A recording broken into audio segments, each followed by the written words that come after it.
Hi, friends. Welcome to a new day. Let's listen to a conversation on the topic Family Matters, the changing nature of family in the 21st century. Good afternoon, Michael. I've been reading a fascinating sociological paper titled The Changing Nature of Family in the 21st Century. It really made me reflect on how deeply the idea of family shapes our identity and society as a whole. Good afternoon, Elizabeth. That's indeed an intriguing topic. The concept of family has always been central to human civilization. Broadly speaking, a family can be defined as a group of individuals connected by blood, marriage, or adoption who live together and share emotional, social, and economic responsibilities. It's essentially the smallest but most fundamental unit of society. Exactly. What's interesting is that the family isn't just a biological institution. It's a social construct that reflects cultural norms, economic systems, and moral values. In different societies, the structure and expectations of family vary significantly, yet the underlying purpose, to provide love, care, and continuity, remains universal. That's very well said. When we talk about the functions of a family, several dimensions come into play: emotional, social, cultural, and economic. The family nurtures individuals from birth, teaching them the social codes, traditions, and moral frameworks of their community. It acts as the first agent of socialization, shaping how a person perceives the world and interacts within it. I agree. The family performs multiple vital functions: reproduction, protection, socialization, and emotional support. It's within the family that individuals first experience affection, empathy, and moral instruction. Parents, consciously or unconsciously, pass down cultural heritage and societal expectations. Without this foundational structure, social cohesion would disintegrate. Absolutely. Moreover, families serve as the primary economic units in society. Historically, they were responsible for production and survival. Families farmed together, managed businesses, and shared labor.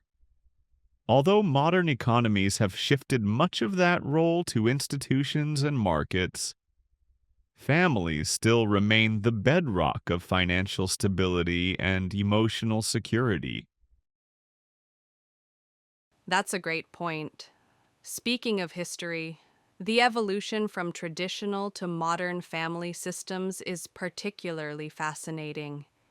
In traditional societies, especially agrarian ones, the extended family model dominated. Multiple generations lived under one roof, and authority was often patriarchal. The eldest male made key decisions, while roles were rigidly defined along gender lines. Yes, the traditional family system emphasized hierarchy, obedience, and collective identity. Individual desires were often secondary to family duty. However, with industrialization, urbanization, and modernization, the nuclear family emerged as the dominant model, smaller, more mobile, and centered on emotional companionship rather than economic necessity. That's true. The rise of industrial economies demanded geographic mobility, which made large extended families impractical. Additionally, education and women's empowerment reshaped family dynamics. Women began participating in the workforce, challenging the conventional division of labor and leading to more egalitarian relationships within households. Indeed, and the transformation didn't stop there. The late 20th and early 21st centuries brought even greater diversity. Single-parent families, cohabiting couples, same-sex parents, and blended families became increasingly accepted. This shift reflects not the decline of family as an institution, but its adaptability in the face of social change. That's an insightful observation. Many sociologists have explored this transformation. For instance, Talcott Parsons, a prominent functionalist, argued that the modern nuclear family is functionally suited to industrial society because it focuses on the emotional and social development of its members rather than on economic production. He emphasized two key functions: the primary socialization of children and the stabilization of adult personalities. Yes, Parsons' functionalist view highlights the family as a positive and stabilizing institution. But on the other hand, feminist sociologists like Anne Oakley have criticized the traditional family for perpetuating gender inequality, suggesting that domestic roles often reinforce patriarchy and limit women's opportunities. Oakley's research in the 1970s revealed that even in modern families, domestic labor remained disproportionately female. Exactly, and that's where Marxist sociologists provide another compelling angle. They view the family as an instrument of capitalist society, a means of reproducing labor power and transmitting class inequality. From their perspective, the family serves the interests of capitalism by maintaining property inheritance and social hierarchy. And then, of course, postmodern sociologists like Anthony Giddens argue that the family has become more fluid and individualized. In his concept of the pure relationship, Giddens suggests that modern partnerships are based on emotional satisfaction rather than obligation. This indicates a shift from duty-bound families to emotionally driven ones where autonomy and equality are prioritized. Yes, Giddens' perspective beautifully captures the essence of today's relationships. It's no longer about survival or conformity, but about personal fulfillment. However, that also introduces new challenges: instability, higher divorce rates, and a growing sense of individualism that sometimes undermines collective family responsibility. That's true. Despite these transformations, the essential role of family in social development remains undeniable. The family is still the foundation upon which societies are built. It shapes citizens' moral consciousness, instills civic responsibility, and provides emotional grounding. A well-functioning family nurtures empathy, cooperation, and respect, qualities essential for a healthy society. I completely agree. When families are strong, societies thrive. They produce emotionally stable individuals who contribute positively to their communities.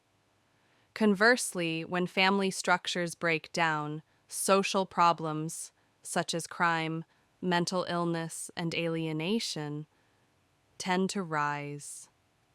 It's a clear demonstration of how private life and public stability are interlinked.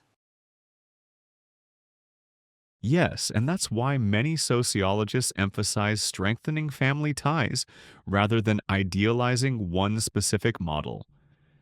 Whether it's nuclear, extended, or blended, what truly matters is the quality of relationships, mutual respect, communication, and shared values. Families, regardless of form, serve as the primary school of social behavior. Exactly. Families also play a pivotal role in emotional resilience, especially in times of crisis. During global challenges like the COVID-19 pandemic, families acted as emotional anchors, providing psychological stability amid uncertainty.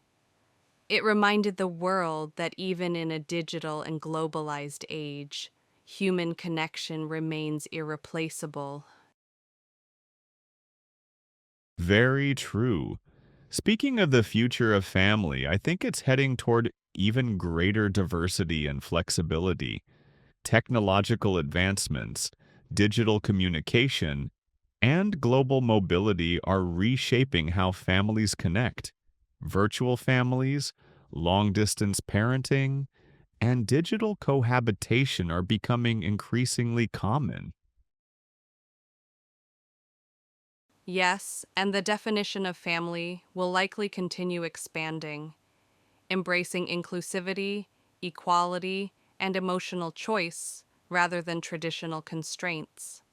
Same sex marriage, adoption by single individuals, and chosen families among friends reflect this evolution. The key will be balancing freedom with responsibility. I also believe that the family of the future will blend both traditional values and modern sensibilities. While individualism will continue to grow, there will also be a renewed appreciation for intergenerational connections. People are beginning to realize that emotional security and belonging can't be replaced by technology or material success. That's beautifully put, Michael. The essence of family, love, care, and continuity will remain timeless. Its form may change, but its function as the heart of human society will endure. As long as families continue to nurture compassion and responsibility, the world will always have a foundation to build upon. Absolutely, Elizabeth. Family matters, not just because it defines who we are, but because it sustains the moral and emotional fabric of civilization. The future may reshape its structure, but its spirit will always be central to humanity's survival and progress.